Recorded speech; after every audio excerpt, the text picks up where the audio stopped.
Hi, everybody. It's Robbie reporting live. I'm just bringing in our Twitch audience real fast here. See that. All right. Welcome, everybody, to Sports on the Hill podcast. This is episode 229. I'm joined here, like always, by Carol. We've got a big night ahead of us. We're going to talk Nats talk at the beginning, also talk about the NBA and NHL playoff update. Yeah, it should be a fun time. And yeah, Carol, why don't you introduce how you're doing? What's going on, Robbie? As always, CP3 coming to you live from the lab. It's a little different tonight. I'm on the Zoom feed with Robbie. I'm about to share it to my page in a second for folks that's looking for all the graphics that's normally on my page.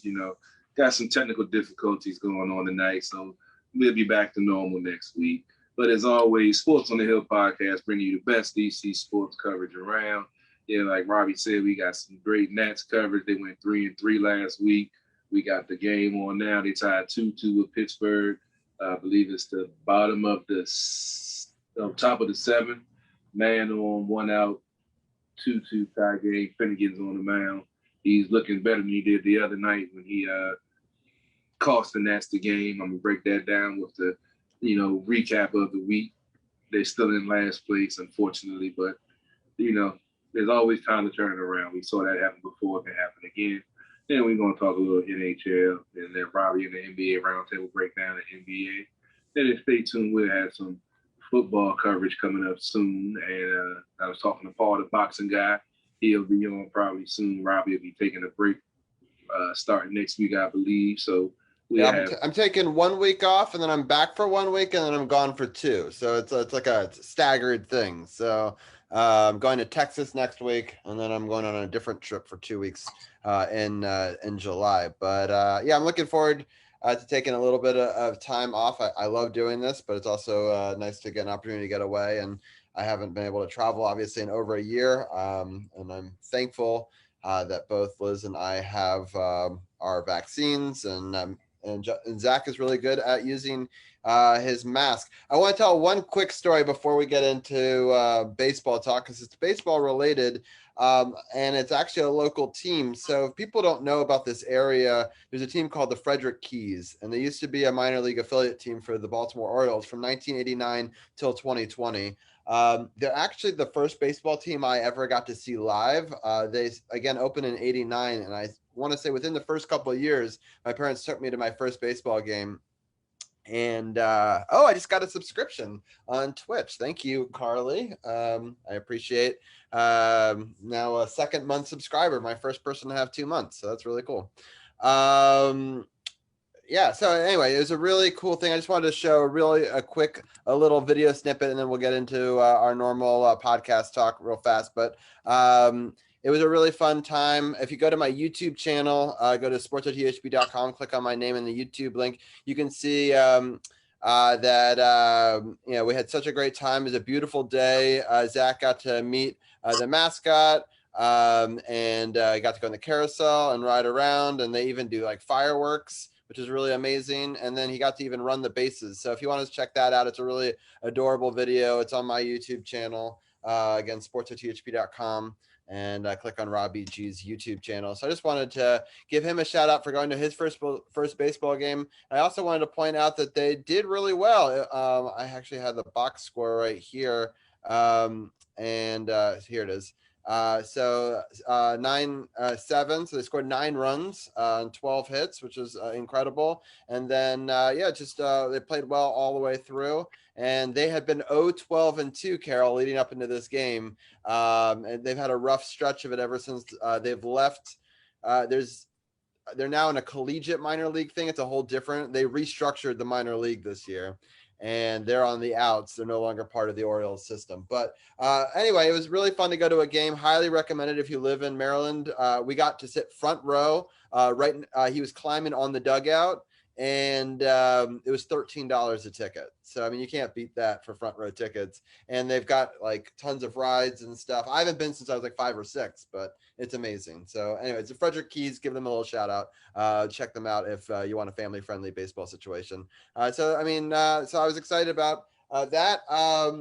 I'm going to let you, Carol, rock and roll with some of the baseball talk. We're going to bring in Brian and Tim in a little bit to talk about the game that they went to. I'm going to put on the baseball game on my screen over here so I could give live scoring updates throughout the night. And I will also share it to a bunch of Facebook groups as well. But I'll let you rock and roll and talk about that Tampa Bay series. All right. As we spoke about a little while ago, the Nats finished 3-3 for the week. They are 27-35, last in the NL East. Injuries and pitching and not getting hits when they need them basically is what's going on with the Nats right now. In the last 10 games, they're 4-6. As I said, they're currently in the top of the seventh, Pittsburgh, and he just struck out 2 outs, 1 man on. Finnegan's on the mound. He's pitching very well tonight. He had a bad outing a few nights ago that I'm going to talk about definitely. The bullpen has been a slight issue also. We talked about the Tampa Bay Rays. Brian gave a great breakdown of their talented squad being in the AL East. Then he spoke highly of Tyler Glasnow, and he didn't disappoint. First game of the series was a 3-1 loss. Tyler Glasnow was on the mound. He won the game. He went 7 innings, giving up 6 hits, 1 earned run with 11 strikeouts and 1 walk. Wander Swirl took the loss. That puts him at 0-1. Glasnow was now 5-2 after that game. Wander Swirl went a third of an inning, giving up 1 hit, 2 earned runs with no strikeouts and 2 walks. And Diego Castillo earned his 10th save of the season for the Rays, going 1 inning, giving up no hits, no earned runs, with a strikeout and no walks. Trey Turner went 1 for 3 with the RBI single for the lone run scored by the Nats. The second game, the Nats were able to split. They won 9-7. They went extra innings. Brad Hand earned the victory. That puts him at 3-2. He went 2 innings, giving up 2 hits, 2 runs. One of those earned because in the extra innings the man is on second, and if that man scores, it's not an earned run because he was already on base or whatever. He had 3 strikeouts and 1 walk. Diego Castillo took the loss for the Rays. That puts him at 2-3.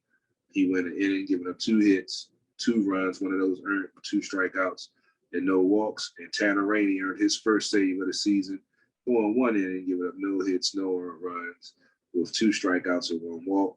Juan Soto went 1 for 4 with a 2-run home run. Ryan Zimmerman had a monster game, going 2 for 4 with a solo home run and a 2-run home run. And Starlin Castro continued his hot hitting, going 2 for 5 with an RBI double. This was a interesting series because, like I said, the first game with Tyler Glasnow, he's, as Brian said, he definitely had some nasty stuff. He was making the Nats look bad out there while he was on the mound. It was good to see the second game and put some runs up. Brian said they would probably split, had a better chance in the second game, and they definitely did. Brad Hand had a chance to lock it down, but unfortunately, whenever he faced AL East teams for some reason, he can't shut it down like he needs to. I'm still don't understand why they didn't re-sign Doolittle and keep the rotation the way it was with Doolittle and then Hudson. Now they have Hudson coming in the 8th, and he's still been effective, but I feel as a closer, I didn't even see no reason in bringing in Brad Hand for the amount of money they brought him in for. And, he has 11 saves, but all I remember is those 3 blown saves that, cost the Nats victories previously. So we'll talk about that at a later date. Then the Nats had a 4-game series with the Giants, who have the best record in the National League. They split. First game was a 1-0 loss. Mad Max left early with groin tightness. I believe it was in the first inning, or maybe I think it might have been in the second inning. I can't remember exactly. I know Brian and Tim they're going to be coming in shortly to give their in-person recap of the game. But it was a 1-0 loss, and Anthony Descofani had a complete game shutout of the Nats that puts him at 6-2. He went 9 innings, giving up 2 hits, no earned runs, with 8 strikeouts and 1 walk. And Paulo Espino took the loss for the Nats. That puts him at 0-2. He went 3 1/3, giving up 3 hits, 1 earned run, with 5 strikeouts and no walks. He gave up a home run to Buster Posey. Buster Posey is Buster Posey. You know, it was a 1-0 game. Then Juan Soto got robbed later in the game by one of the San Francisco Giants. I know Brian, we talked about it right after it happened. And it was a 1-0 game. It was the Nats played well, but unfortunately couldn't get in the offense on Descalfani. I didn't even know his name, but complete game shutout. That says a lot. Brian and Tim, you guys want to come on in and chime in on your experience seeing that 1-0 game live and the disappointing loss and the injury to Mad Max. Yeah, sure. I'll go first. Thanks for having me on. It was a crazy game just because it was the first night since the pandemic where the Nationals were allowed to have a capacity crowd. And they had about 18,000 fans, but it was probably a lot less actually in the seats because the weather was really iffy. And as soon as we got into the stadium and got to the seats, got food, Scherzer gets hurt on the second batter. And so the energy in the place just falls out of the stadium completely. And everyone was really bummed out, very confused. You know, it was a Friday night and people were sort of into it, like through the first batter, but that deflated the whole stadium. And Espino came in and did a great job. All in all, it was just such a quick defensive game. And, Buster Posey was the hero that he hit the only home run and run in the whole game. But just the Nationals, only had 3 base runners, I think, the whole game. That's not going to cut it. And the offense never got going and the crowd never got into it. So it was just kind of an odd game, not a ton of energy, I would say. That's the theme. Agreed. I agree. I definitely agree with that. That's a great breakdown. I just want to give love to Mike Talkman, who was the Giants outfielder who robbed Juan Soto. He used to play for the Yankees until just a few months ago when they traded him. And he's already made 2 incredible homer robbing catches since he got traded to the Giants. And the Yankees could absolutely use him. So I regret that. I do miss Mike Talkman, but that catch was incredible. And Descalfani was great. I mean, he really mowed. The Nationals had 0 offense in this game. And he's not somebody you normally talk about. Like, nobody expected a complete game from him. And I agree with Tim.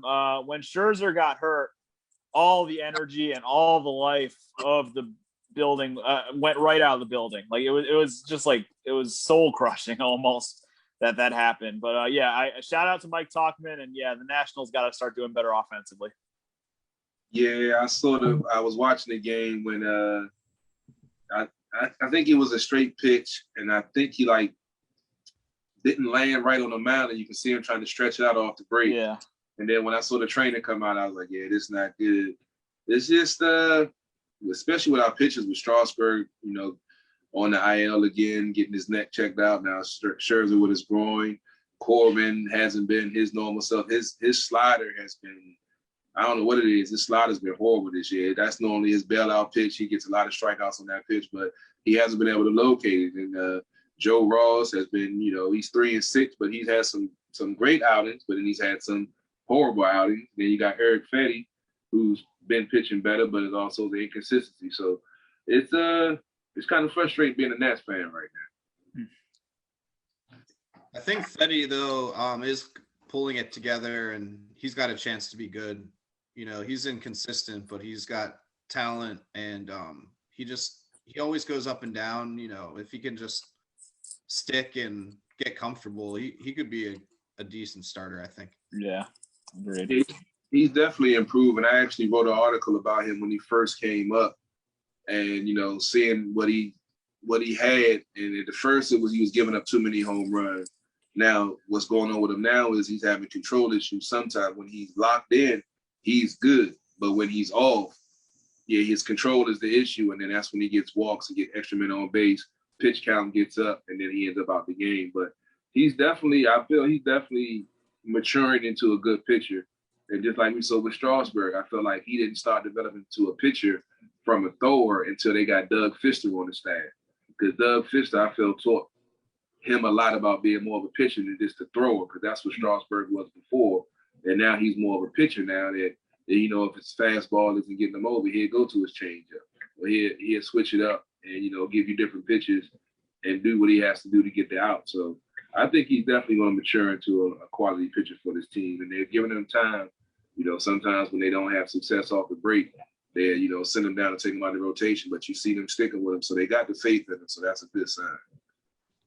I just want to wrap up our talk on this game by saying it was great to be back at Nats Park. I love Nats Park, and it's great that it's back at 100% capacity. And I encourage everybody, even if the team sucks, go to the games. They're a lot of fun. It was great to see the president's race, and I'm just glad that DC's back open again and that Nats Park is back to normal. But yeah, that was a frustrating loss.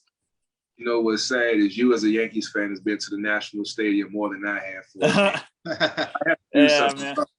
You got to change that. Start going to some games, Carol. I know I got to try to do something, man. Trust me, I'm working. But a quick score. I've got a scoring update. Yeah, okay. Do you have it? Go ahead, Rob.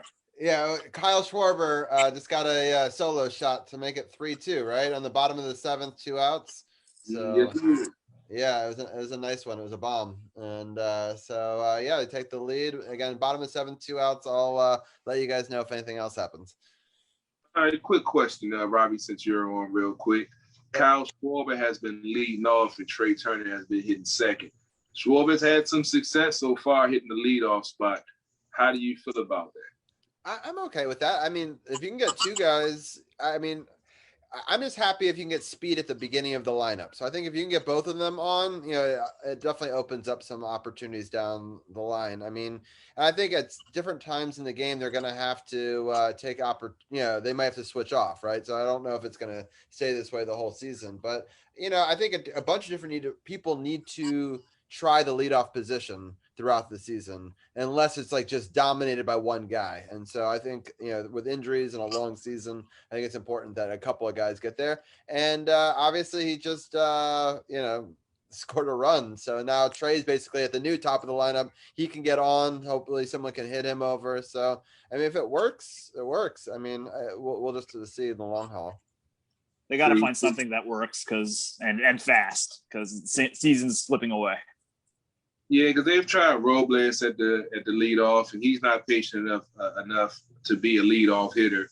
And Trey's had some good, quality success. He's the #1 leadoff home run guy for the franchise, and he gets on base. He wreaks havoc when he gets on the bases. But I mean, if he's having success, I don't have a problem with it. He's getting contact. He's starting to get hot now. And then if he can get on or hit home runs, and then Trey set the table some more, get on. I kind of, I'm not mad at it. Tim, so what do you think, Tim? Yeah, I mean, I didn't really think of Schwarber as a good leadoff man. He's more of a power guy, but you have to shake up the lineup now because the Nats have talent. They have a lot of good hitters, and it's been a long run of just bad hitting, and they'll break out here and there and score like over 10, but it's only for a game, and then it goes back to just a couple runs. So I think shake it up and see what happens. I think if, they somehow make the playoffs, Trey Turner is the leadoff guy, but right now just keep cycling through people and see what works. No doubt. Let me go ahead and wrap up this series and we can talk about the upcoming games and get ready to get into some NHL talk before y'all talk basketball. I appreciate y'all coming on early to talk baseball with us. The second game of the series was a 2-0 win by the Nationals, and we were just talking about Eric Fetty. That puts him at 4-4. He went 5 innings, giving up 4 hits, no earned runs, with 7 strikeouts and no walks. The ex-Oriole, Kevin Gausman, took the loss. He's pitching pretty well out there. That put him at 7-1. He's went 4 innings, giving up 3 hits, 2 earned runs with 4 strikeouts and 2 walks. And Brad Hand earned the save for his 11th of the season. He went 1 inning, giving up no hits, no earned runs with 2 strikeouts. Schwarber went 1 for 3 with a solo home run, and Josh Harrison went 1 for 2 with the RBI double. That was a doubleheader game because the game that got ranked out. So that was a 7-inning game, and then the second game of the doubleheader was a 2-1 loss by the Nats. That was Jake McGee earned the victory for San Francisco. That puts him at 2-2. He went 1 inning, giving up no hits, no earned runs with 3 strikeouts. Kyle Finnegan, this was the game that he kind of disappointed because normally when he comes in, he's locked in, he's getting strikeouts or getting contact outs. In this game, he was just all over the place. He took the loss that put him at 2-2. He went a third of an inning, giving up 2 hits, 2 runs with one of those earned with no strikeouts and a walk. And Caleb Barrera earned the save. That was his first of the season. He went the inning, giving up 1 hit, 1 run, wasn't earned because extra innings after it went over 7 innings, and no strikeouts and no walks. And the last game of the series, the Nats were able to earn a split. I'm sorry. Joe Ross, who we just spoke about, is now 3-6, but he went 8 innings, giving up 5 hits, no earned runs, with 9 strikeouts and no walks. Johnny Cueto took the loss, puts him at 4-3. He went 5 1/3, giving up 9 hits, 5 runs, 4 of those earned with 2 strikeouts and 3 walks. Kyle Schwarber had we were just talking about him at the leadoff. He had a monster game with going 2 for 4 with 2 home runs, a solo home run, and a 3-run home run. And Starlin Castro went 1 for 4 with RBI double. So we spoke last week about the Nats facing the Rays, which are, a good team in the AL, and the Giants, the number 1 team in the National League. And they went 3-3. So I said last week this would be, telling about the Nats, 3-3, it's 500, cool. It could have been worse. Could have been 1-5. We would have liked 4-2 would have been better. But the fact that they were able to, split with 2 of the best teams in the MLB shows, as they just said, they have talent. They just got to put it together and be consistent on a daily basis to continue to win these games. They're still up 3-2, top of the 8th, 0-2 count, no outs. Who's that on the mound? Tanner Rainey's on the mound right now. Look like it's a pop out to right field. All right, so Brian, with the Giants, I know you follow baseball, on a wide variety. With the Giants being one of the top teams in the NL, what do you think about this team being able to get a split with this team and actually, keeping it competitive, not getting blown out or, some crazy things happen? Well, I actually want to talk about one specific moment in this series, which I actually talked to you about offline, Carol. I watched the highlights of this series. I watched the highlights of every game. And in the second game of the doubleheader, Victor Robles made a mistake that I think is absolutely inexcusable when he tried to tag up and when he slid over the bag and got tagged out to get doubled up on that in the extra innings. I thought that was inexcusable and just sloppy and just really bad baseball. And that's just something you can't do. Now, I'm, as you guys know, a Yankees fan, and I've seen my team run out and make outs on the base pass all season this year. And it's been incredibly frustrating to watch. So to see the Nationals do it too was also really frustrating because Robles is better than that. And that was a huge mistake. So I just wanted to comment on that before I talk about the rest of the series. But that cost them a chance at winning the series, I feel. But nevertheless, it's good to get a split against the team that does have the best record in the NL, which is surprising to a lot of people. They're in a really good division with the Dodgers and the Padres, 2 teams that I think are frankly better than them. So to be in first place and to have the best record in the NL is really incredible for the Giants. So it's good that the Nationals did split the series. It was a low-scoring series. Joe Ross was excellent on Sunday, and I really like Joe Ross. So you guys talked about Fetty. I like Joe Ross. I want Joe Ross to do well. So that was good to see. And a 3-3 week against Tampa Bay and the Giants is good, I would say, because those are good teams. So you'll take it. Definitely. I agree. That was our goal going into the week, right? We were talking about it last week that we were going to try to stay around 500. So yeah, I agree. I like Joe Ross also. I hope the best for him that he can get consistent. Because, like I said, when he pitches well, he's locked in. Like you said, 8 innings, 5 hits, no runs, 9 strikeouts, no walks. Great stuff. Yeah. Yeah, if we can just get out on a consistent basis, this dude is going to be lights out. And I know his brother is with the Padres, and he was more highly touted than Ross at his stuff. And it seems like Ross, got a World Series ring, but he hasn't got that consistency yet. So hopefully we'll see that soon, getting locked in with him also. Yeah, definitely. Yeah, Tim, what do you say? Yeah, I mean, I would say even 2-4 isn't that bad with these opponents. Like Tampa, I know better just being in the AL East, and they've been on absolute fire lately. Every year they're somehow good without spending any money and having a terrible stadium and fan base. So they have great management, always competitive. And San Francisco, I think it was a great job to come back and split because they had that opening series loss. They had all the rain. You lost your best player to injury, and you had your bullpen get all but one out in the game and come back and do a doubleheader that I think even had extra innings in one game. So for the bullpen to get through that and have a ton of scoreless innings, that was great. And then also Joe Ross needed to have a long outing and did, and had a shutout. So they're looking good in this game, and their bullpen kind of saved them going into this week. Yeah, Brian mentioned that Robles play. It was I didn't understand. I know. Dude, what was he thinking? Like, that makes no sense to me. Right now, to me, he's pressing at the plate.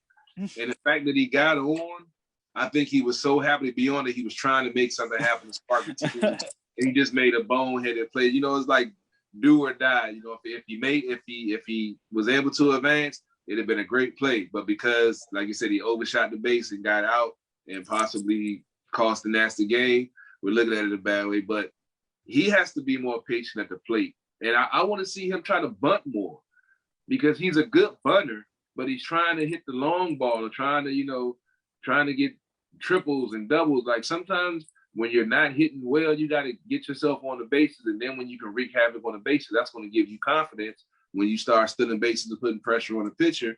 And then they're worried about you getting on base instead of you worrying about yourself getting on base.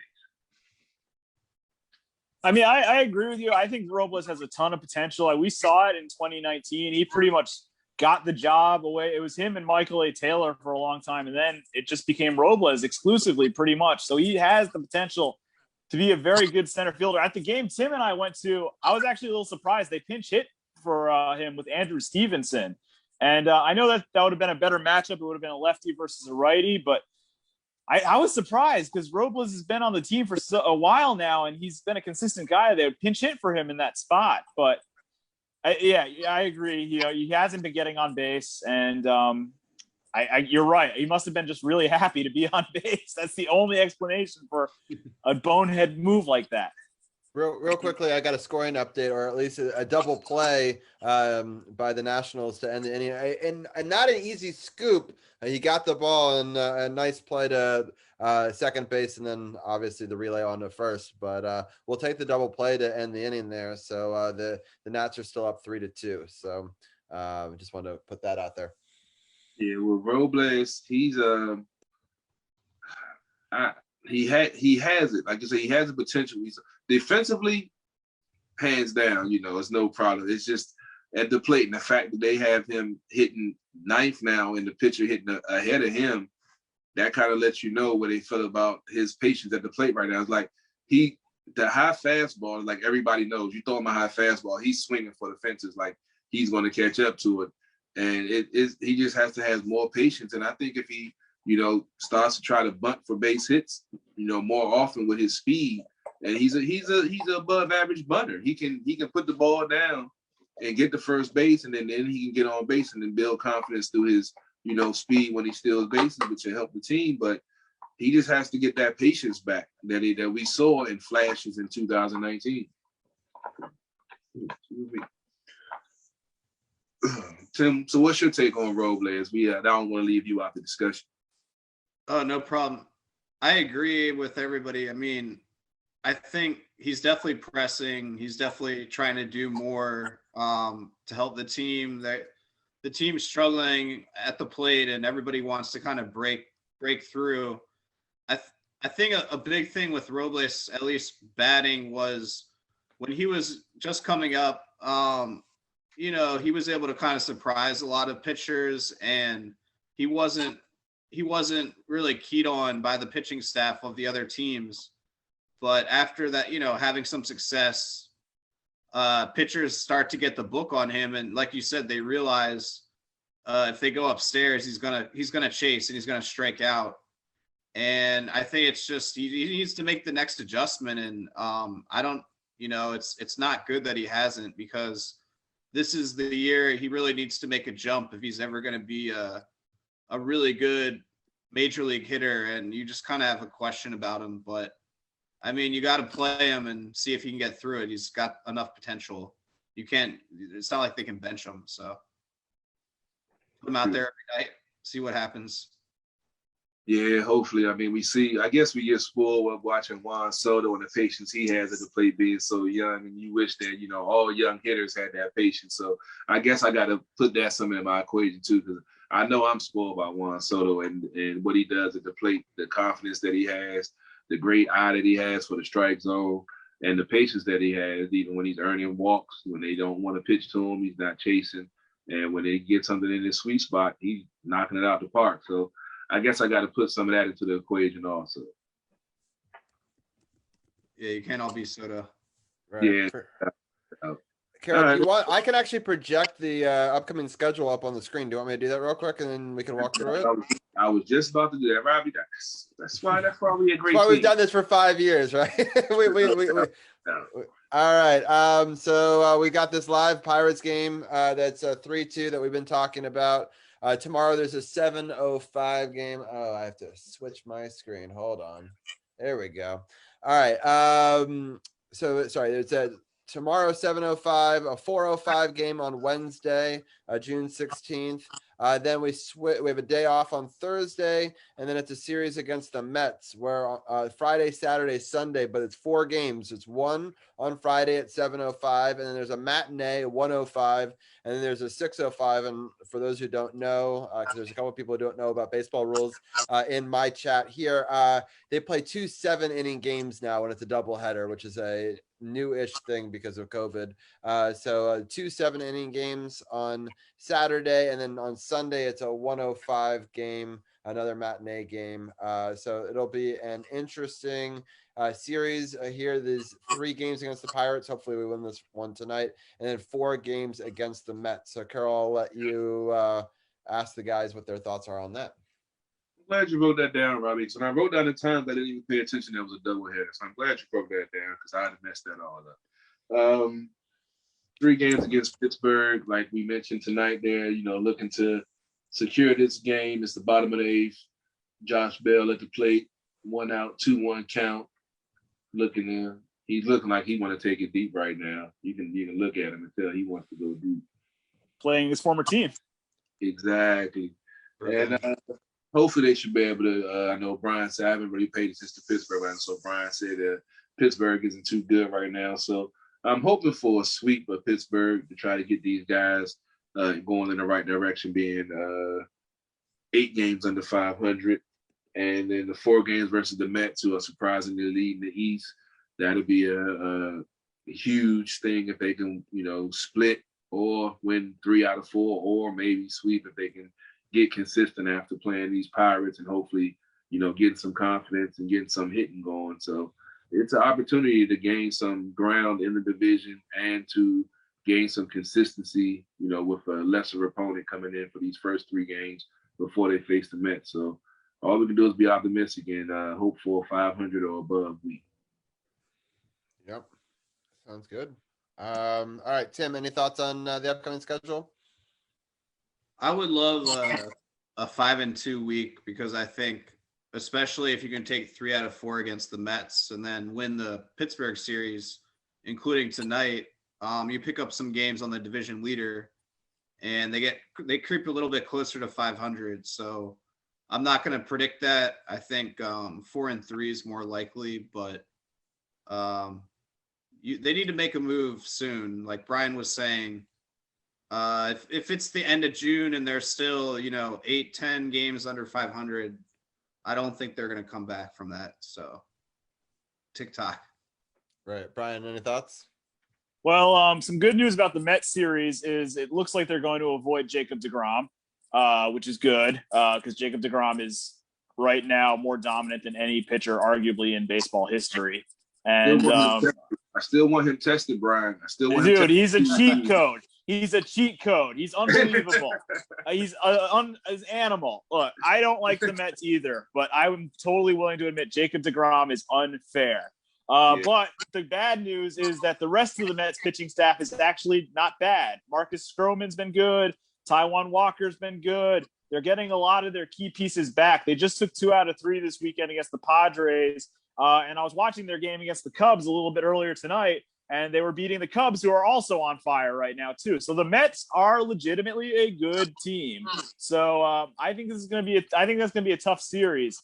4 games against the Mets is not going to be easy. So win the Pirates games for sure. I think they're going to end up I'll say they'll split against the Mets, but definitely try and win at the bare minimum 2 out of 3 against Pittsburgh, or at least sweep, because Pittsburgh sucks. They're garbage.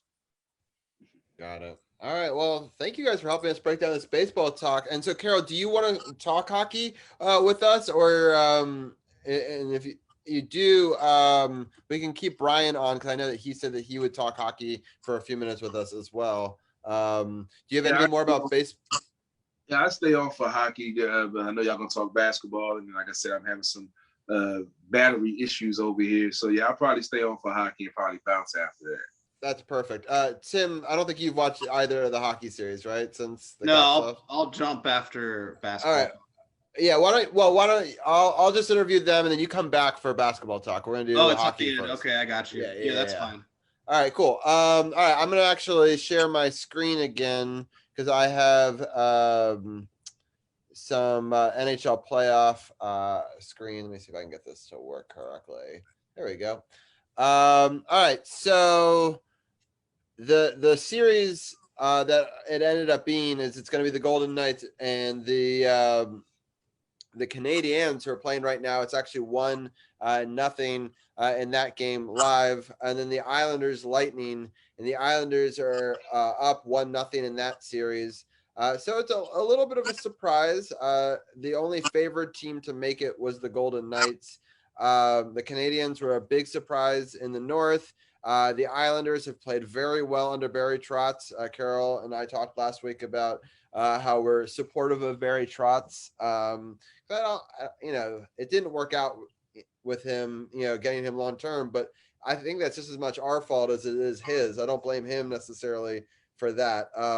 He's just making do with what he's got. So I think he's still the greatest coach in Capitals history. So I'm not going to hold it too much against him.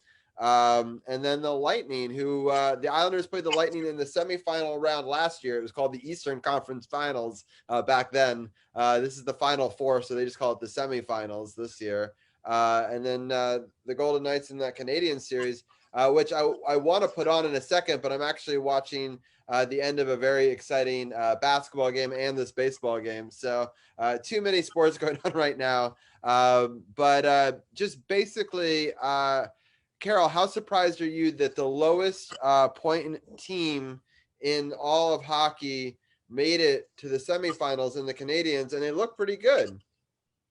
They're getting hot at the right time. Who was it? Winnipeg, the series before, which wasn't expected, and they're getting hot at the right time. You got Carey Price, who's a quality goalie. He's locked in, and they're finding ways to win. And that's what playoff time is about hockey. You never know what team is going to get hot at the right time. We saw it happen with the Capitals in 2018 when they were good during the regular season, but they took it to a whole nother level in the playoffs and stepped their game up. And that's what Montreal, has done throughout the playoffs. And, they're looking like they're legit because, we said our pick was the Islanders versus the Golden Knights. It looked like Montreal got something to say about that. Right, we'll see. I mean, so far they're losing 1-0, but the Golden Knights are a really good team. And I was impressed with how they beat the Avalanche in that series. The Hurricanes, we have a friend, Ryan, on Twitch, who's a big Hurricanes fan, and I feel for him because I really thought that the Hurricanes, it was going to be their season to take down the Lightning, but the Lightning took care of them pretty easily. I mean, even shutting them out in the final game, I guess that was a little bit surprising. But the Lightning are for real. I don't understand how a team could be this far against the cap, though. Like, they are like 14 million above the cap, Carol, because of some bullshit that they were able to get some extra players during the season while people are on long-term injury, but there is no cap in the playoffs, so they just get unlimited players with crazy cap numbers. Like, they're gonna have to close this loophole, but talk about taking advantage of a system. Like, holy shit. Like, I mean, it's just like an all-star team. Kind of sounds like the Yankees. It does, but watch it. It's true. But in hockey, it's not supposed to be able to happen. Like, you just get a tax in baseball. Like, in hockey, it's supposed to be a hard cap. You know, it's not supposed to be able to even happen at all. So that's rough. Carol, what are your thoughts on the Lightning? You know, they won it last year without you know, one of their big players. Yeah. You know? So I mean, they've definitely been, you know, the cream of the crop during the regular season, and they've been running over people, you know, in the playoffs, playing their brand of hockey. But with Trotz and that defense, man, I mean, defense wins championships. If the defense, you know, takes them out of their groove and they're not, you know, scoring like they used to scoring, that's another whole pressure on them. They're like, okay, what's going on? You know, we've beaten teams, you know, been scoring 7 goals, 8 goals sometimes. And now, you know, we're struggling. They know it's the playoffs, but that Trotz defense, and we saw it firsthand when that defense is locked in and they buying in, they get a lead and game over. And we saw that with the Capitals. When they get a lead late in the game, you know, we was like, it's done deal. That's at least that's the way I felt, you know, on that championship run. Like, if they get a lead at any point in the third, they're going to lock it down and shut the other team down, and they're going to win the game. And once they buy into that, it's the sky's the limit. And the Islanders, I think, are buying into that. And yeah, we're going to see an interesting series. Yeah, for sure. And then, I mean, the Islanders, I'm sorry, Carly is my moderator in chat. She's a diehard Bruins fan, but the Islanders, they are a vicious team. I mean, when they took out Pittsburgh first, and then Boston, I just think they're just this group of gritty players. And I know that Brian has adopted them for this playoffs, which I think is a very strange thing to do as a Rangers fan. Oh, get over it. Get over it. Hockey's my 5th favorite sport. I don't care. Carol, it'd be like going to become a Penguins fan, right? No, it's not. Get over it. You don't think the Islanders and Rangers consider themselves the biggest rivals? Of course they do, but I don't care about hockey enough to like really care at all. Like, get over it. And that's my message to anybody who cares about me rooting for the Islanders. I don't care what you think. I'm doing it. Get over it. The only reason I root for the Islanders is Barry Trotz. Yes, I love Barry Trotz. Look, this is a very likable Islanders team, in my opinion. They've got some great players. Like, I love Barzal. I love Beauvillier. I love Pajot. These guys are, like, gritty players. And, like, I'm really enjoying watching them play. And, you know, the Knicks are out. I need something to get behind. So I was like, screw it. I'll just root for the Islanders. And look, I like Barry Trotz too. I agree with everything you guys have said about Barry Trotz. He is an incredible coach. And without him, the Islanders aren't in the semifinals for the 2nd straight year. And I think they're going to win this time. I really do. Like, I think that they match up well with this Tampa Bay team. I think the Islanders are better than they were last year. In the playoffs, they made some great trades during the regular season. So I think the Islanders are in a great position to beat Tampa Bay. And I thought game 1 was a great game that went right down to the wire. And I'm excited for game 2 tomorrow. For sure. I want to give a quick little shout out live. Justin Ferry just rated me on Twitch. I don't know, Carol, if you know how that works, but people, you know, send their people to your feed. And now we have a whole bunch of a new audience watching our show that wasn't watching before. So that's very cool of Justin. He is a Penguins fan, which is ironic that I was making that comparison while that was happening. But he says, screw the Islanders, because he's a Penguins fan. I can understand that feeling. I get it. There. Happy belated birthday, Justin. We had fun on your birthday stream. But yeah, so I appreciate people chiming in and enjoying the hockey talk here live. But yeah, it's just going to be interesting. All right, let's just get back into this the current series, the semifinals, Islanders Lightning. Carol, I'll start with you. I'm going to stop the screen share for a second, but what are your thoughts, Carol, on this Islanders Lightning series? How do you see it going right now? It's only the Islanders did win the first game in Tampa Bay. Yeah, like I told you, I'm riding with the Islanders for the whole thing. I'm a Trotz fan. I feel like, you spoke about it briefly, that the Capitals made a mistake not re-signing them. I mean, like I said, you know more about the hockey front office stuff than I do. I'm the football guy that knows all about how that works. So, you know about the intricacies and how the cap work and all of that with the coach. But to me, it makes no sense not to re-sign the guy that just took you to the promised land for the first time in your franchise. You know he wanted to be here. He had. You do it for 5 years at any cost?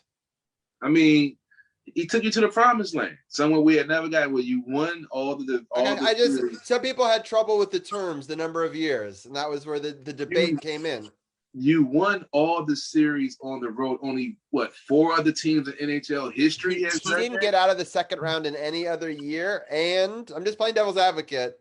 And they wanted to fire him like 3 weeks before the end of the season. And that's the thing. And he still persevered and got this team somewhere they beat Pittsburgh in Pittsburgh 2-1 in overtime. How many heartbreaking overtime losses have we seen to Pittsburgh? And then the fact to go into the conference finals and beat the Lightning and shut them out the last 2 games of the series to win the series on their home ice, and then to go to the conference finals and one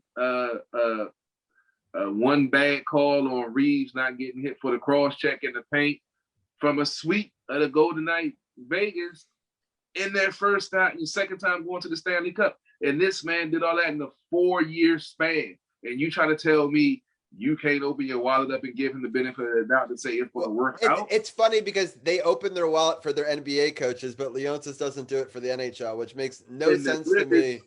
Done jack nothing about getting to a championship, but then you want to shortchange the hockey guys. I don't understand it, and that goes into more of my bias for the NBA. Damn it, Ted, cut it out. Yeah, exactly. Like, it's just funny because those fan bases, though, there is a fractured Wizards and Capitals fan bases that clamor and complain about management and have different opinions about all this and what should be the focus. We cover both teams. Of course, I'm a fan of both teams, but it's interesting to hear fans talk about the other team when they're not a fan of them, right? When they're just a basketball or just a hockey fan, and what they expect from Ted to do in this. So, we'll see how it goes going forward. There was a lot of injuries. I was looking at the injury report for the Capitals. You have a 50% Ovechkin, Backstrom, Eller. You got Kuzi, flirting with COVID all the time. You've got Samsonov, our goalie, having, COVID issues. I mean, to lose your top 3 centers, your leading goal scorer and your best defender and your goalie, most teams couldn't compete, I forgot. I got some inside information. I can't really name drop because I've run into some folks that have some ties with the Capitals, and I'm really not supposed to say nothing, but the Kuzi incident with him supposedly getting COVID for the second time. Or third time. Let's just say it wasn't COVID related. I'll leave it at that. So we were talking about who would be left open for the expansion draft. From what I'm hearing, after that, I think pretty much, he's going to be put out there. Will Seattle take him though? Yeah, that's it. That's the big question. But after what I got some inside information that it wasn't a positive COVID test. It was another positive test. Oh, that I really, like I said, I'm not supposed to really speak on it, but this is like he's back on the ski slopes, is what we're saying, right? It's secondhand, but it's a reliable source. So well, he usually played better when he was on the ski slopes, but it's not this time, I guess. So anyway, all right, well, that's some interesting intel. So some interesting games coming up. Just wanted to talk about the upcoming, basically it's every other day. So the Islanders and Lightning will play tomorrow at 8, and the Canadians Golden Knights play Wednesday at 9. Lightning Islanders on Thursday at 8, Golden Knights Canadians Friday at 8. Game 4 between the Lightning and the Islanders is Saturday, and Game 4 between Golden Knights and Canadiens is Sunday. And then Carol can give you an update on how both those series are doing at that point. So again, the Golden Knights are up 1-0 end of the first in Game 1 there. Also, very close basketball game. I haven't even given a scoring update in this one. The 76ers. Fantastic game. Yeah, the 76ers are down 1 point to the Atlanta Hawks with 3:23 left in the fourth quarter. So we'll be highlighting that game for sure in the NBA Roundtable in just a few moments. So many great sports going on. A great strikeout right there by the Nationals, who are still up 3-2, top of the ninth now with 1 out.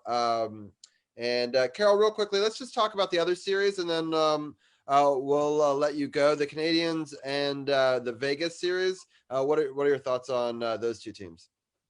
Like I said, Montreal is playing good hockey at the right time. I think Carey Price is going to get locked in and might, do what he did the series before and just become like a wall out there. So it's about Montreal stepping up Vegas. They've been there. They was at the Stanley Cup final versus the Capitals. So they have some experience in there. So they know what has to be done. The question is Montreal going to be able to put it together and consistently in this round as they did in the previous round? Yeah, we just got a second out there at top of the ninth. That's exciting. Brian, what are your thoughts on the surprising Habs run here to make it the farthest and the first time a Canadian team has played an American team all season? Yeah, I'm really happy they opened the border up and that they're allowed to travel across the border for this series. Montreal's been a really surprising story. I think it's kind of funny how Winnipeg swept Edmonton and then Winnipeg got swept by Montreal. And it kind of has me wondering, is this going to be a sweep? Is Vegas going to sweep Montreal? Is it going to be a sweep? We had that last year, right? In that crazy playoffs in the East? I don't remember, but I think that there was a sweep in the East last year. I'm going to pull it up. It would be funny to see. I think Vegas is much better than Montreal. I obviously don't really watch either of these teams a whole lot, but just from what I've seen in the playoffs, Vegas looks really good. I was impressed with their comeback against Colorado, not only in the series as a whole, but they came back from 2-0 down in the third period in Game 5 and won in overtime. So I've been impressed with Vegas this whole postseason. I think it's going to be a pretty easy series, honestly. I think they're going to take care of Montreal. Yeah, probably. No, I guess it wasn't. I don't know what I was thinking. Maybe it wasn't that playoffs, but I did remember there being a bunch of sweeps in a row and being like everyone keeps on sweeping each other. But yeah, because Carolina, no, I guess they weren't swept either. But anyway, I don't know what I was thinking of, but it is there were a lot of lopsided series last year in each of the rounds, and teams did just go out pretty quickly. All right, so we'll let Carol break those series, or at least a update on those series next week, and we'll monitor that. Do either of you guys have anything more to talk about hockey, or we can stay here also for the final out of the Nats game? It's 2-2, 2 outs, top of the ninth. If the Nats get one more strike here, they will actually win this game live on Sports on the Hill podcast. So, Carol, we got to keep you here to the end of the baseball game, which is good. And I'm hopefully Brad Hand can get this strikeout in this game. And the pitch. Oh, it's a pop back. It's a good thing, and it's an out. And there it is. All right, that's a good way to start the series. 7 games under 500 now. 3-2 Schwarber with the game-winning solo home run in the bottom of the 8th, I believe, to give the Nats the 3-2 victory. Something hopefully they can build off of going into tomorrow. They did that they actually had less hits than the Pirates. The Pirates had 7 hits. The Nationals got 3 runs on only 6 hits. The Pirates did have an error in there as well. But, that's always interesting to win with so few hits. 6 hits isn't a lot in a 9-inning game. So, no doubt. Yeah, we got to get some more consistent hitting. Harrison has to get himself together. Josh Bell, he's cooled off a little bit. Schwarber starting to heat up. Trey still being consistent at the plate as always. Soto starting to round back into form after his stint on the IL. So, like I said, it's still time. 7 games under 500. You know, they got the Mets for 4. They can, like I say, win 2 of those, 3 of those, and they're right back in it. Yeah, indeed. All right, I'm trying to switch to hockey on the other TV. Oh, it did not work. All right, well, so Carol, it's 98-97 with 120 left in the fourth quarter here. The 76ers are up by 1, and Atlanta makes the bucket, so now they're down by 1 with 1:17 in this. Carol, do you have any final things that you want to talk about before we let you go? No, as always, appreciate you guys tuning in, checking out some of the best DC sports coverage around. We love breaking it down for you guys, and we love you guys tuning in. Robbie, appreciate you bringing in a new Twitch audience. All you guys checking us out, go follow us on Facebook, Instagram, Twitter, SportsOTHP. Go follow my YouTube channel. I'll be streaming on my feed again next week, as always. Carol Porter III with 3 eyes, not the number 3. Check out sportsothp.com, the website. Check out the great merch that Robbie got on the District of Champions, the backdrop that I got in the back. Or you can inbox me, hit me up for the Sports OTHP Apparel. We're partnered up with Eric Kusa, another faction that we have, another partner that we have. If you're in the market for a new user pre-owned certified vehicle, come holler at me down in Waldorf, Honda 2450 Crane Highway, down in Waldorf. Got new used pre-owned certified vehicles. Excuse me, check out At the Bar Radio, Sunday, 6 o'clock. Talk current events, politics, sports, independent music, entertainment, news. And this upcoming Sunday for Father's Day, we're having a cookout. We're actually going to try to get some real fathers to come out that is actually involved in their child's life and you know, be proud of being a father. You know, Mother's Day, they get all the spectacular stuff. All the fathers get is the big piece of chicken, or he got to get on the grill and throw down on the grill for his day. So we want to celebrate the fathers as actually being real fathers in their kids' lives. So be sure to check us out Sunday night, 6 o'clock at the Bar Radio. If you're interested in coming through, studios in Alexandria, bring some food, bring some adult beverages, and come on through and have a great show with us and be part of the studio audience. That's awesome. I do love it. So you can check that out on his YouTube channel. And all the links are also on our Facebook. Always follow Carol there. Again, sportsothp.com has links to everything. We share stuff across all of them. You can get Carol's YouTube channel. You can get my YouTube channel. I just posted a cute video of Zach at his first baseball game. We talked about at the beginning of the show. And live on Twitch, Carly's doing a great job giving all of the social media links if people want to have more information on any of that. So I appreciate that. But Carol, thank you so much. We'll get into some basketball talk here.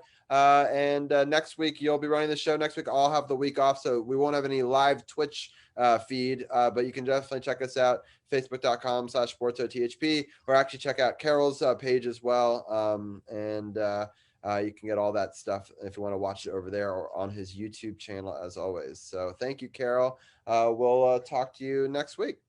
All right, y'all be easy, Brian. I'm here just for baseball talk next week, and probably have Paul the boxing guy on breaking down the latest boxing news and everything. So appreciate y'all as always. Tim, Brian, appreciate y'all coming on early to talk baseball. And I'll wrap to y'all next week. Yeah, what's funny is Brian, if he does that, would actually be broadcasting live from the man cave because he's watching the man cave for me. There will be man cave representation next Monday. Yeah, don't worry about that. So there you go. All right, well, I see y'all guys next week. Sounds good, man. All right, later. All right, sounds good. All right, let's bring in our NBA roundtable. We're going to cover the end of a fourth quarter. It's very exciting live. I see Champ is in the house and Tim, and we're also going to bring in Arun from a probably undisclosed location. So we'll see where he wants to travel in from. But Philly is down right now, 98-101. They have the ball. They're driving. Embiid drives in deep. He gets hacked. Did they call it? Yes. Okay. So Embiid's going to go to the line to shoot 2. They're down 3, 40.3 seconds. And Champ, how are you doing tonight? I'm good. Tim, what's up with the name? you miss Barry that much, man? Yeah, I had to comment on the previous conversation. Just get my I like it. Yeah. Anyone who missed it, if they're just tuning into the NBA segment, we were talking about Barry Trotz and how the Capitals royally fucked up and they didn't keep him. I think we all can see that now. And if you go on any Capitals message boards, they will tell it to you. You're blue in the face. All right. So there we go. I got Arun. Nice. Arun has got a beautiful bridge behind him. Is that the Golden State Bridge? Golden Gate Bridge. I'm in Alcatraz right now. Sorry. Nice. Nice. All right. Hold on. I'm trying to see if I can shrink this down to size to fit your giant bridge in the shot. All right.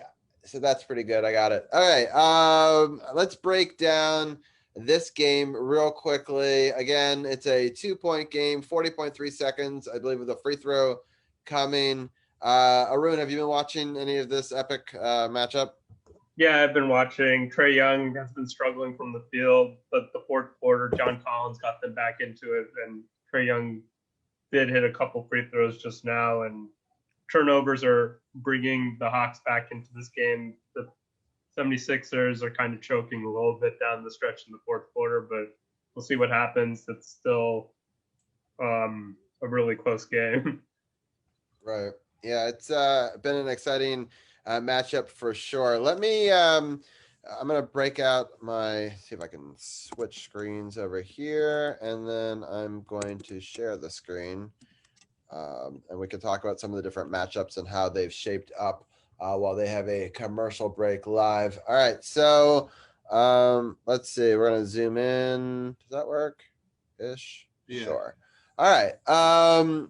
We've got 4 series. We've got Utah leading 2-1 over the Clippers.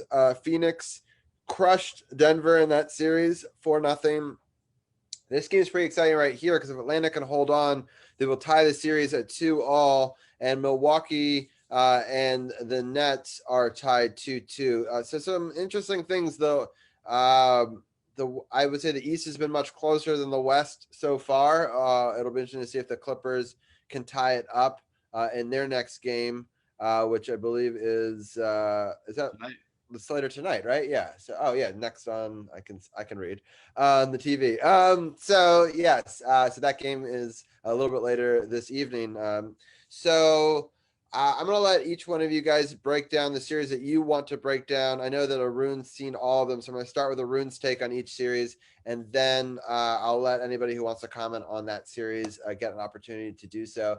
I'm gonna stick it here with the end of this game, though. 35 seconds left, and Atlanta has the ball. They are up by 1. There's 15 left on the shot clock, and they're at the top of the circle. Still 10 seconds left. They have not made their move. Let's see.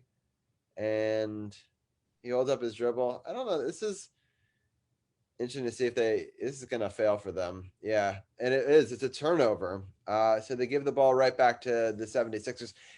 I think that was a poorly designed play, and I think they waited too long to start it. Arun, what was some of your takeaway on, I think, the lack of ball movement to start that last possession? Yeah, I think the Hawks want to try to kill some clock, and Capella kind of choked away the possession. I guess it bounced off his hands throughout the game. In the first half, he's been playing kind of Shaq was calling kind of soft. I wouldn't go that far, but he's been like a non-factor offensively in this game, and that was another turnover. And maybe I guess they should just keep running their offense, try to get a good look, and they can hold the ball longer, but that was not a really good. Even with the Capella, I felt like momentum was just slipping through their fingers on that. I was like, the longer you held it at the top of the key, I was like, this isn't gonna do what they want it to do. Tim, overall, what were some of your thoughts on this game and how it's gone on? Well, Philly had an amazing second quarter. They shot the ball really well and built up a double-digit lead. So I was kind of surprised that Atlanta came back in the third and fourth quarter because we saw Philly kind of build up first half leads against the Wizards, and the Wizards weren't able to come back at all. So I was impressed with Atlanta coming back, and this game is way better than I assumed it would be at halftime. It's, one of the best really this round, I would say. But I think, Philly will win this series even if they lose tonight. But it could go 6 or 7 if they do lose tonight, and that would be better for the roundtable, better for the fans. Yeah. This is an interesting play right here. Champ, did you just see what happened in this game? I think it was a pretty poor play coming back by Philadelphia. They had an opportunity down low, but they couldn't finish, and it's out of bounds.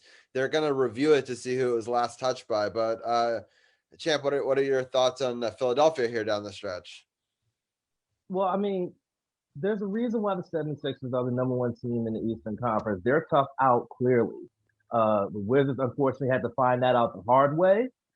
But Atlanta is definitely keeping this very, very close and keeping this very, very competitive. But I mean, but the problem is that how much can they take of the physical nature of the 76ers and how well they play defense? They may make some boneheaded plays here and there, but their defense is so good that those boneheaded plays are basically masked up by such lockdown defense. So I feel like even if Atlanta, I agree with Tim, even if Atlanta wins this game tonight, I think Philly still takes it in 6 or maybe even 7. But I think that Philly will win this series. They're just too tough, especially on the defensive side of the ball. They're just too tough.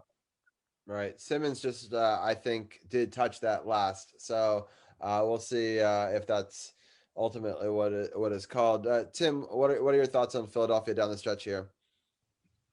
I mean, they're not showing a lot of composure. I think it's probably the fans in Atlanta are surprisingly really good this postseason. I think they've given the Hawks a big advantage.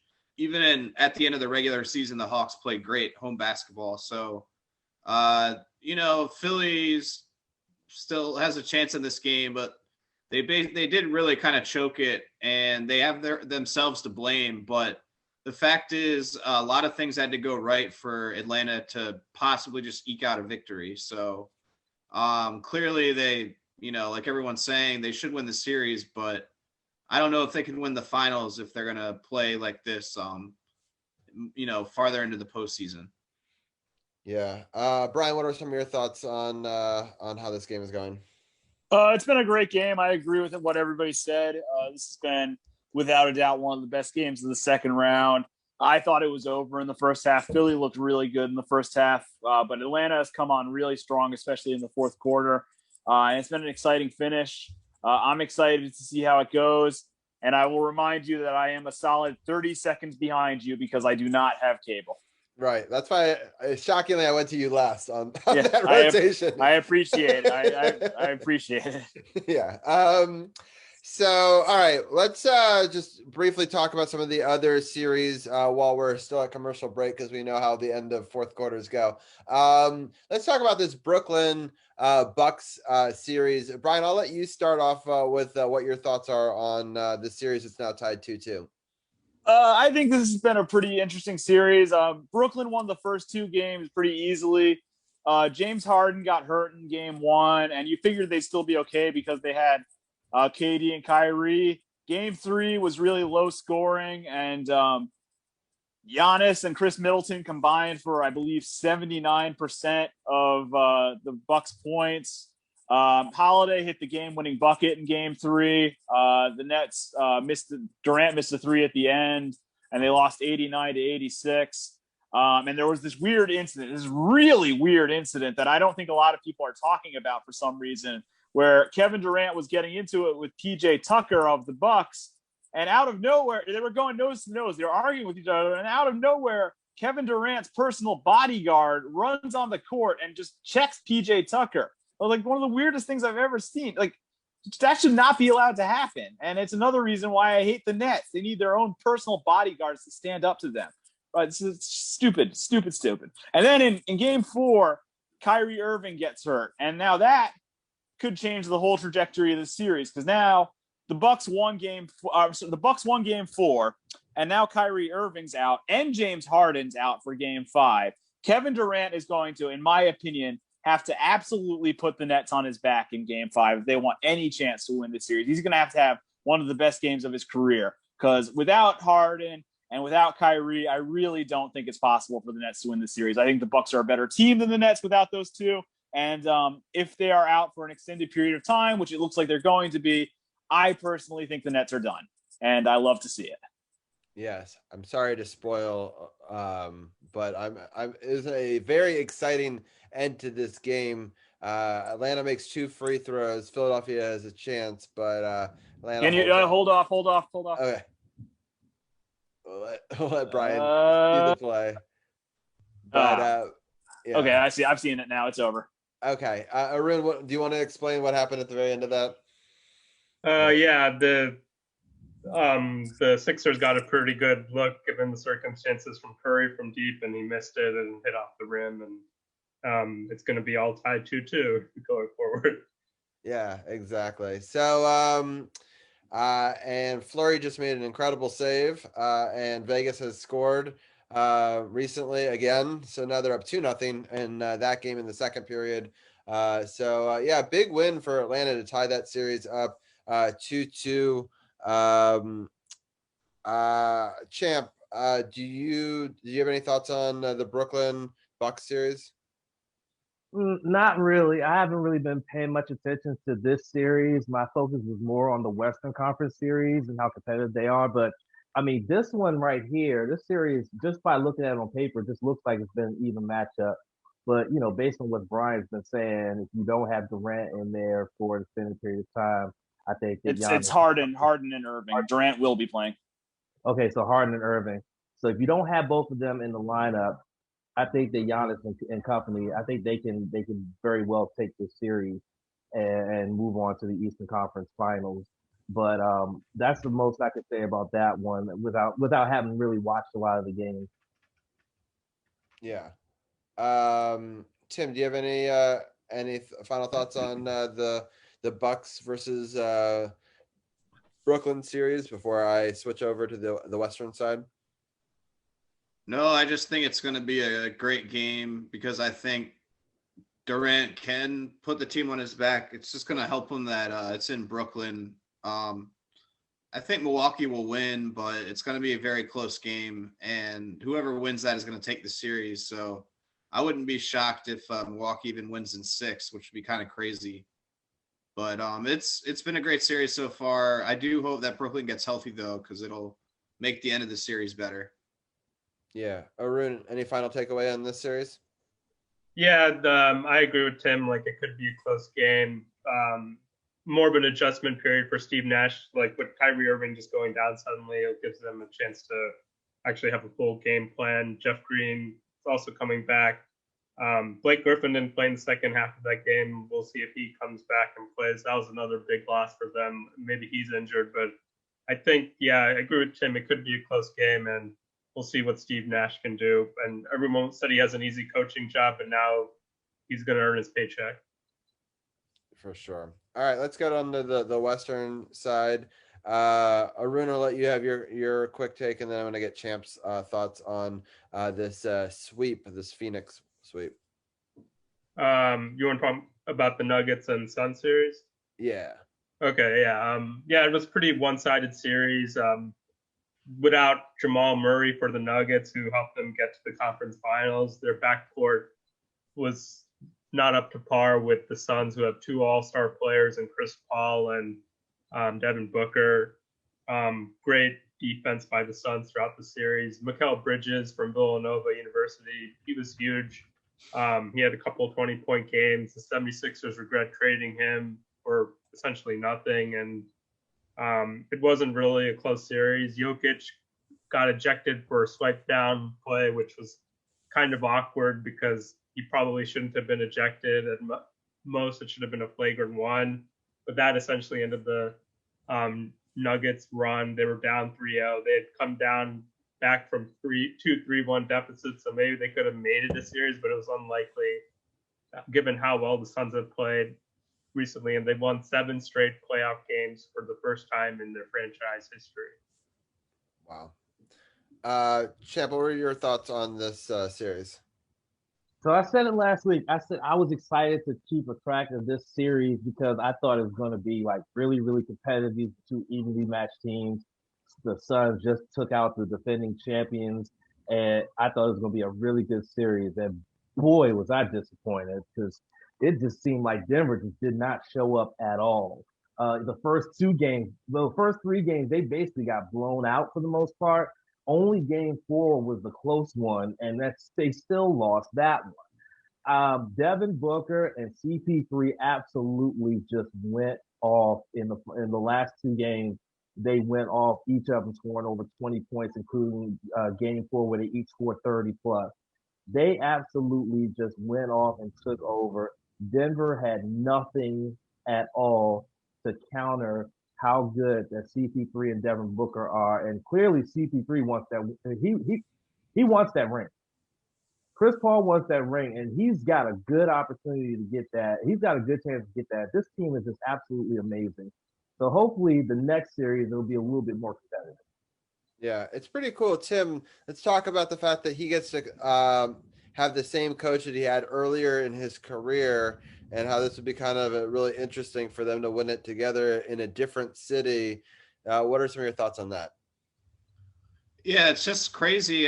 Phoenix really has come out of nowhere to be this good in the regular season, get the 2 seed, and then get to the Western Finals relatively easily. But it really even started last year in the bubble, because they had a great bubble, won every game, I think, but didn't even make it to the playoff round.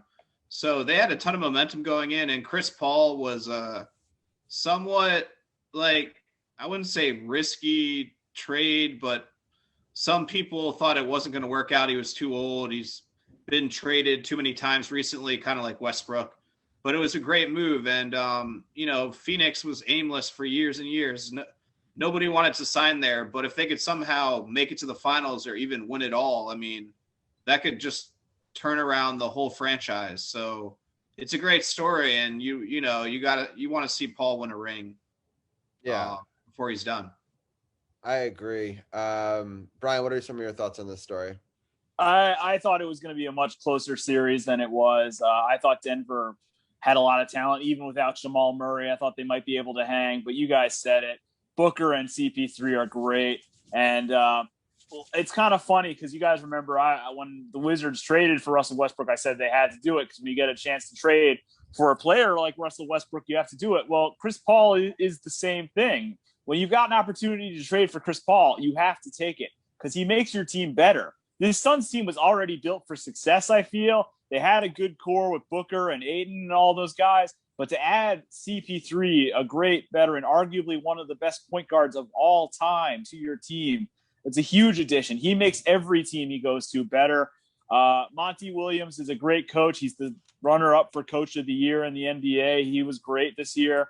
I like this Sun story, and I just going back to what Arun said about the flagrant on Jokic. I did not personally think that was a flagrant too. I thought I was watching the game live, and I was like, that's not a flagrant. Like, there's no way he's going to get ejected for that, and he did.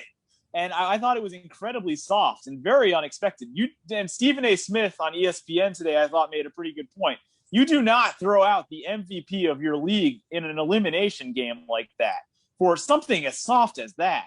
I thought it was ridiculous personally. But Suns complete the sweep, and they were definitely the better team than the Nuggets. And no matter who they play next, Jazz or the Clippers, I think it's going to be a great series.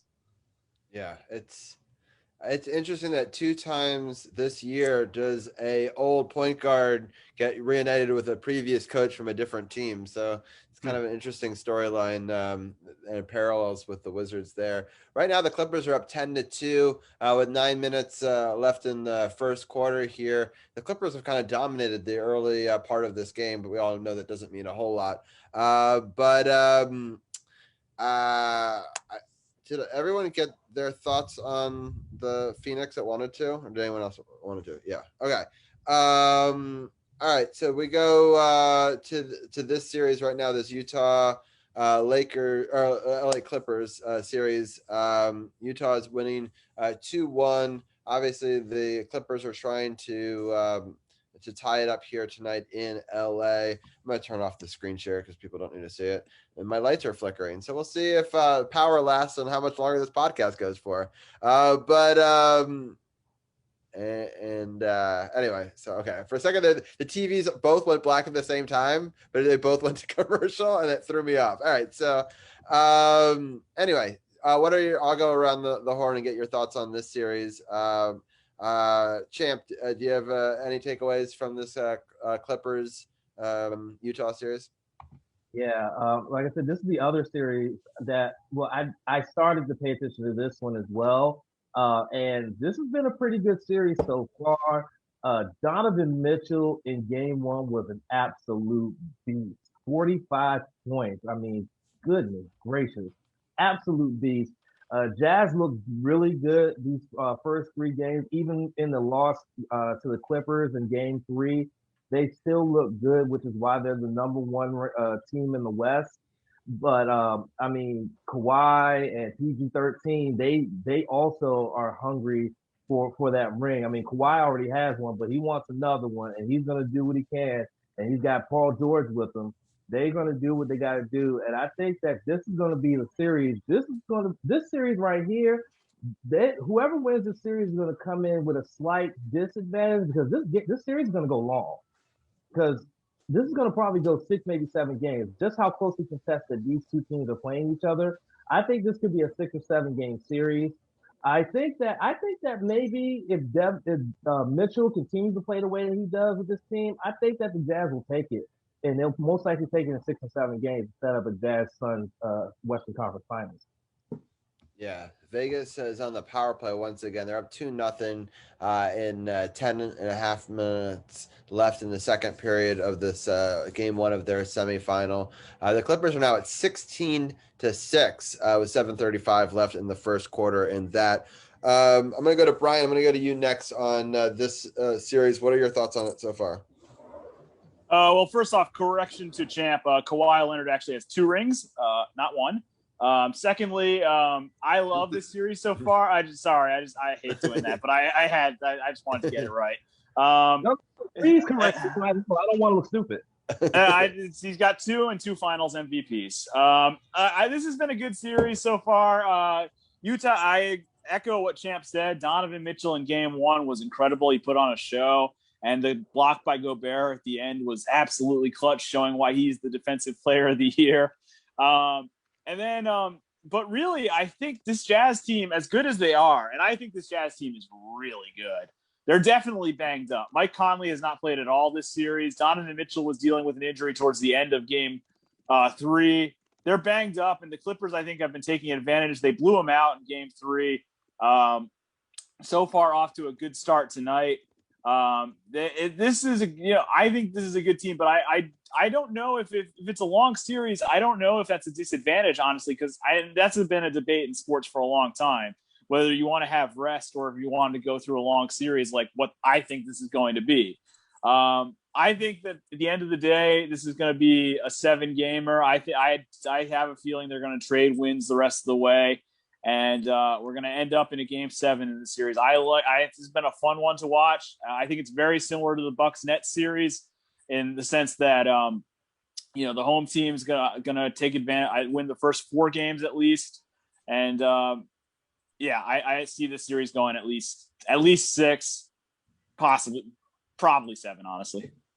Yeah. Interesting. Tim, what are your thoughts on it? Yeah, I mean, this will be interesting because the Clippers have never gotten out of the second round, and they played their best basketball this postseason, at least when their backs have been against the wall.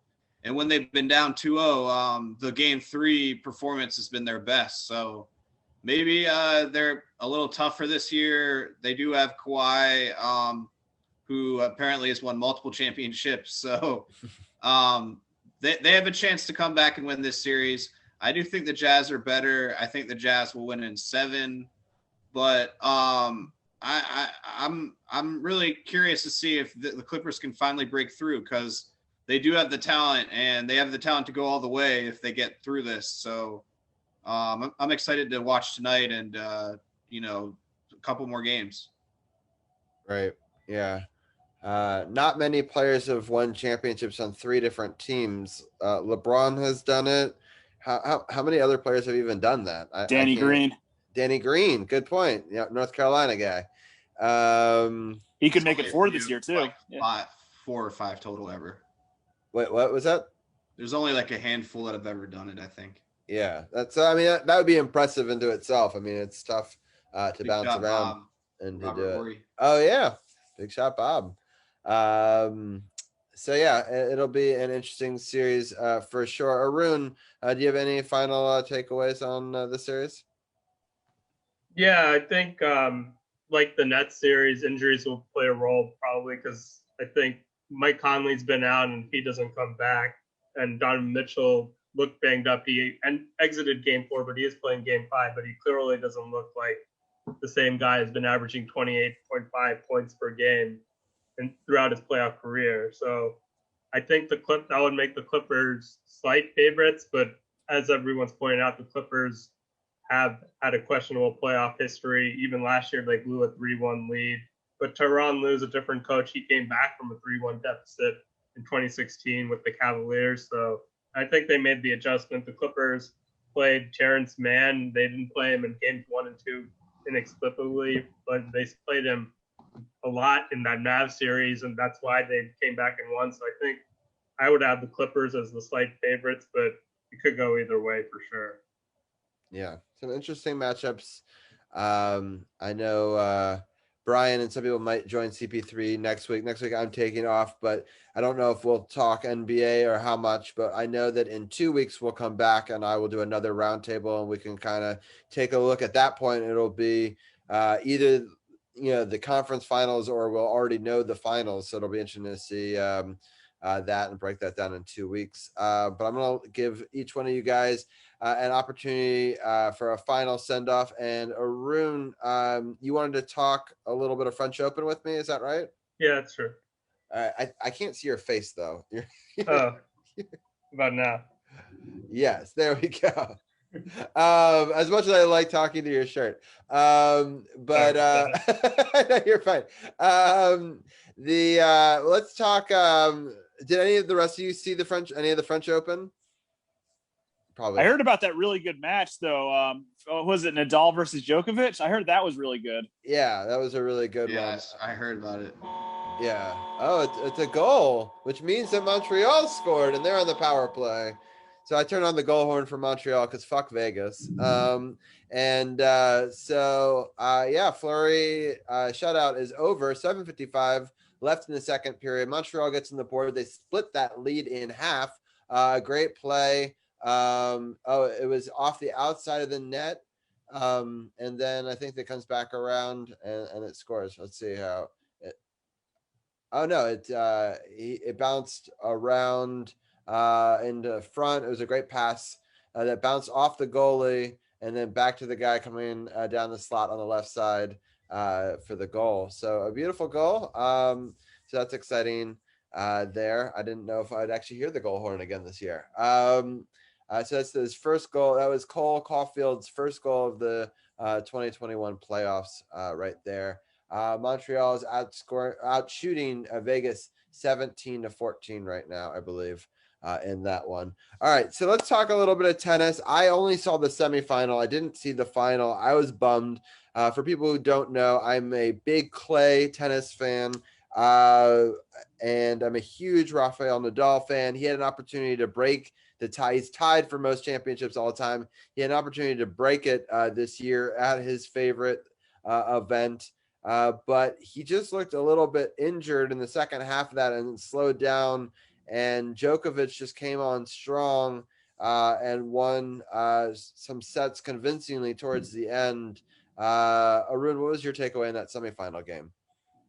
Yeah, that's a match that could have gone really either way based on a couple of points. Nadal, I think I believe it was like the third set, he had the chance to come away with the huge point, and Djokovic, it was like a break point, or that he came up with this huge drop shot, which was like completely unexpected, and I think that was a turning point of the match. And Nadal, shortly thereafter, he had like a wide open volley with a winner, but he just hit it out. And then I think Nadal, a couple of points back and forth, Djokovic came up with huge points, and Nadal just made some mental errors.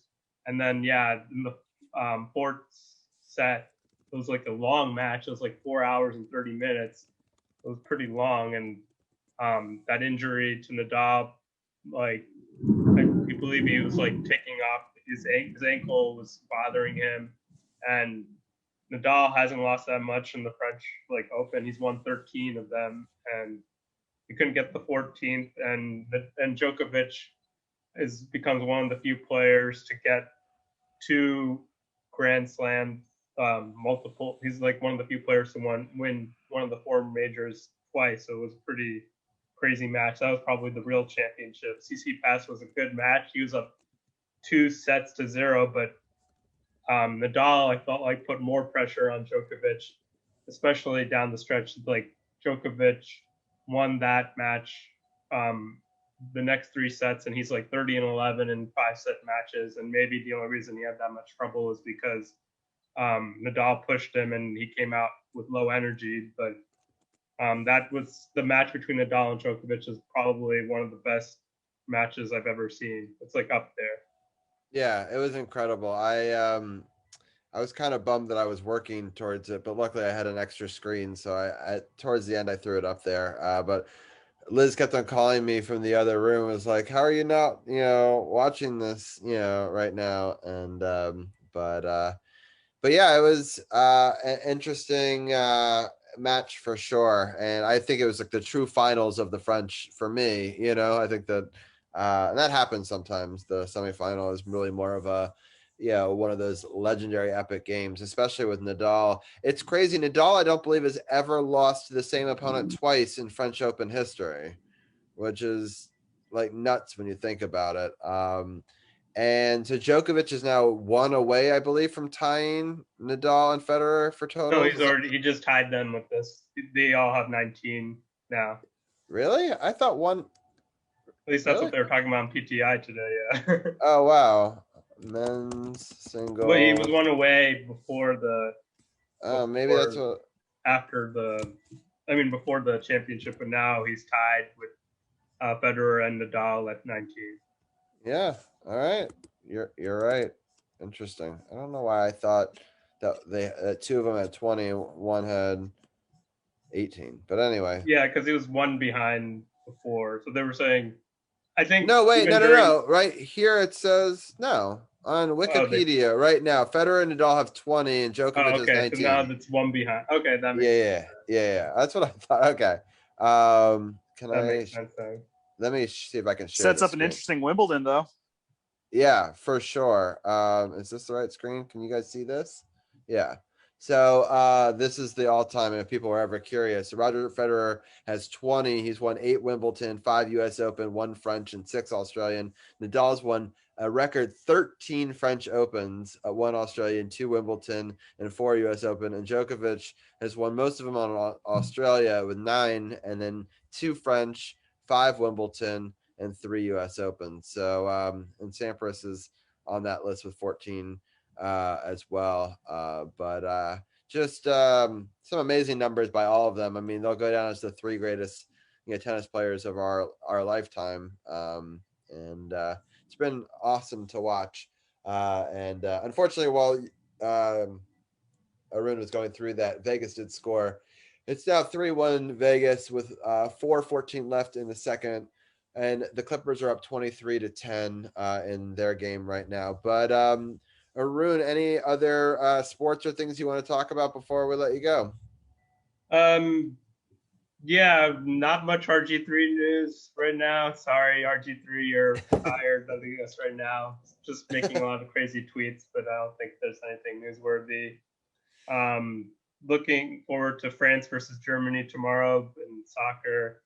So that'll be a good matchup, and it could be interesting if it's Islanders versus the Knights in the finals. The former GM of the Caps versus the former coach of the Caps. So we'll see if that comes to fruition, but still a long way to go in both those conference final series. So we'll see what happens. Yeah. I'm trying to see if there's any Redskins news, because then or Washington football news, I should say. So we could talk about all the sports. We've talked about almost every one of them. We've had soccer, tennis. I don't follow golf, so I can't help much on that one. But But we covered a lot tonight. But Arun, thank you so much for joining us as always. And I don't know if you'll be able to join Carol next week, but if not, maybe in 2 weeks we'll do a big NBA roundtable again. And hope that you have a good week. Yeah, just the one Washington football team now. Taylor Heineke put on some weight and he's working out. That's all the Washington football team news I have. And thanks for having me on. Yeah, that's all that's here. It's just talking about that he is a strong mini camp. Exciting news on the football front. Thank you, Arun, and we'll talk to you soon. Thanks. All right, Tim, I'll let you have the next say. What any news or anything else that you want to talk about tonight? No, great show tonight. Glad to talk some baseball. It's been a while, not something I do too often. Sad that I'll miss the show next week. I'll be in Seattle. I'm going to be scouting homes for Braden Holtby and Coke dealers for Kuznetsov. So I'll report back to them. They're going to be joining me in Seattle very shortly. Right. So I'm just going on a scouting mission. Right. That sounds good. We'll both be in different states. You'll be even farther west than I will be in Texas. So we keep traveling at the same time but to way different places. Exactly. So you can like wave to Texas as you pass it or something. Yeah, that's true. But Tim, thank you as always. We'll talk to you in a couple weeks. Have a good night. Bye. All right. And all right, we're gonna let Brian, you've got some exciting news coming up on your podcast, Upon Further Review with Brian Brennan. I know you didn't have one today, but you are going to have one on Friday that's really exciting. Let people know what's coming up on your show. Yeah, so I have a friend named Alex Dunbar who is a rap. He produces beats. He makes beats for rappers, and he hooked me up with a friend of his who he's made beats for in the past. He's a rapper by the name of Drugs Only. He's from New York. This season, he made 2 mixtapes about the Knicks. And so on Friday on my podcast, I'm going to have both my friend Alex Dunbar and the rapper Drugs Only on my podcast. We're going to talk rap. We're going to talk Knicks. It's going to be a really good time. It's something I think a little different from what I normally do. I think it's going to be a lot of fun though. So no episode today, but I'm looking forward to being back on Friday with Upon Further Review with Brian Brennan. Go check out the most recent episode that dropped this past Friday. Thanks for having me on, Robbie. I appreciate it. And once again, anybody who has a problem with me rooting for the Islanders, get over it. Have a good night. I like it. I'm trying to decide who I want to raid in a second. So I'm going to, I thought you could just do vote and then it would come up. I don't know. Oh, it's a poll. Okay, I got it. All right, there we go. I'm going to try to figure out, while I try to figure out who we should raid, Champ, let people know what's coming in the No Spots podcast this week. I know you've been doing a ton, and let people know what's happening on your Twitch channel as well. I'll give you a shout out in Twitch chat as well. But let people know what you have going on. Well, this coming Wednesday is another edition of Russell Chat Wednesdays. The topics haven't been determined as of yet. Hopefully I'll figure them out by tomorrow. But that'll be at around 7 p.m. Eastern time on twitch.tv/TrueNoSpotsPod. And hopefully we can do a long enough stream that it'll go into what you're doing with Carly on this channel, on your Twitch channel at 9 p.m. on Wednesday. And also this Saturday for the podcast, also going to be streaming on Twitch. We're going to be talking about, we're going to be recapping NXT TakeOver in Your House, which is an amazing pay-per-view. We'll be previewing WWE Hell in a Cell 2021, which is taking place this coming Sunday. Of course, we're going to go through the week in wrestling as well. And so that's what we got for you coming up on No Spots. And one last thing I forgot to mention about the Jazz is watching those Jazz highlights. I really miss Bojan Bogdanovic. I miss him so much. I wish he was still here. That's all I got to say. That sounds true. So, Champ, I've got a poll up. We got KR, Ashley Cruz, Natalie Page, Daniel Wayne, all great musicians. I don't know who to pick. Carly's struggling too. If anyone's in Twitch chat, feel free to click on it, help me out. All of them I love. They're all, right now. and I see that Carly is going for KR, which she mods for him, so I totally appreciate that. But if anybody else has anything else to say on that, if not, we'll go give KR a little visit here in just a second. So that poll is up live. I really appreciate everyone for tuning in and the raids today. And it was awesome that Carly subscribed. She's my first 2-month subscriber, so that's awesome. Again, thanks to Justin for the raid. So we got 2 for KR. I think that's probably where we're going, but I'm down if other people want to pick something else. We're going to do a merchandise stream, as Carly just posted on our Twitch feed on this Wednesday at about 9 o'clock. I will be live with Carly. I'm going to try to run 3 computers simultaneously and design merch and chat with Carly and chat at the same time, which is a interesting endeavor. It'll be fun to watch me struggle through it. I'll use my work machine to get Photoshop live. I'll use my Mac that I record audio and video on to control chat and to have the live video, and then I'll use the PC to send it out. That's legendary levels of multitasking, Robbie. Let me tell you. Yeah, there you go. So this is why I used to be a computer teacher. I can try to run 3 machines, and by doing it on separate machines, hopefully it actually runs very smoothly because none of the computers have to do like all the work, right? So we'll also have we'll hopefully get 2 cameras set up by using Zoom, and Carly will call in and she can read to me chat a little bit while I'm designing stuff for her. So that way that can help me out a little bit. I know Champ, you are going to hopefully join us as well. And so maybe you can. My plan is to try to run my stream all the way up until your start and raid. That way I can jump into your stream. That's awesome. And so maybe you can also help in chat. And I may even have you come on the Zoom as well if it's a really wild chat and we need even more eyes. But cool. Yeah, it'll be awesome. I'm happy to bring people from all over my life, Champ and Carly, all together. We're going to design some really epic merch for Carly. I'll be using Photoshop. I used to be a Photoshop teacher, so people in chat can ask questions. I can show them what I'm doing. Also, people who have never created a Teespring, I can show them a little bit of behind the scenes, not all of it. We're going to just look behind the scenes to come up with some ideas of things we want, whether it be mugs or shirts and different materials.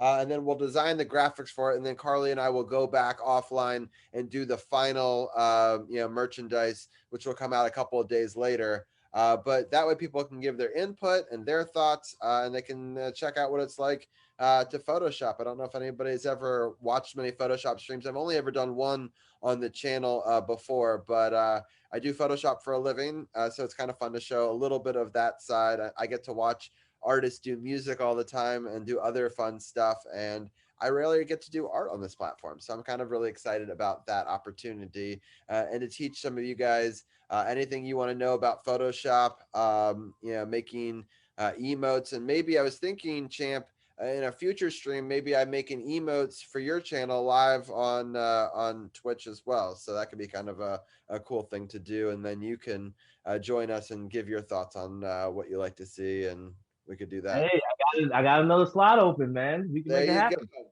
All right, that's awesome. So I'll be away on vacation, but maybe when I come back from vacation, we can make that happen, or maybe I'll just design that one more emote offline.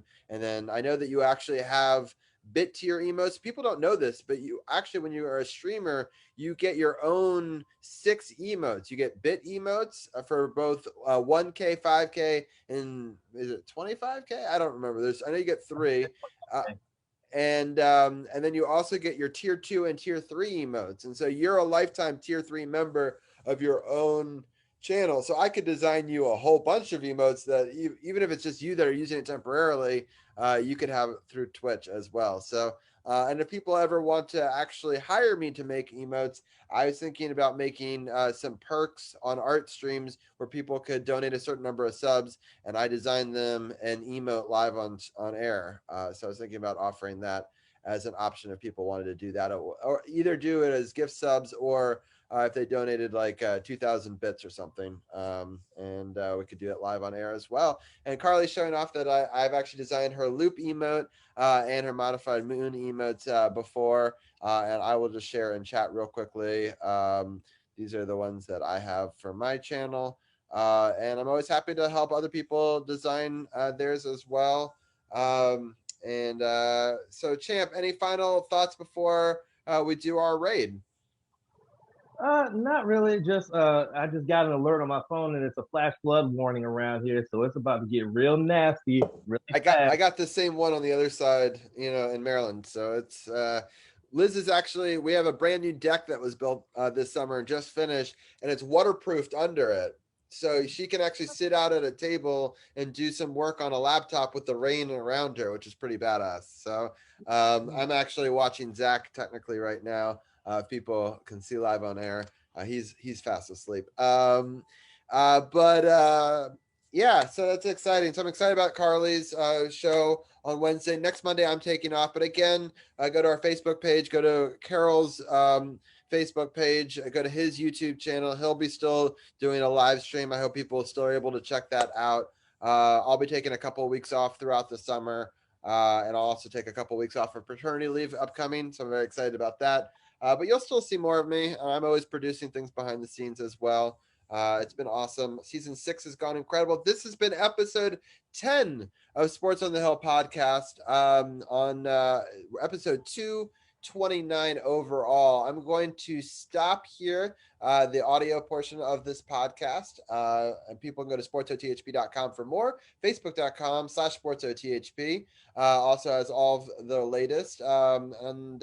We'll check you guys out next week. And we're going to stop that Facebook recording now.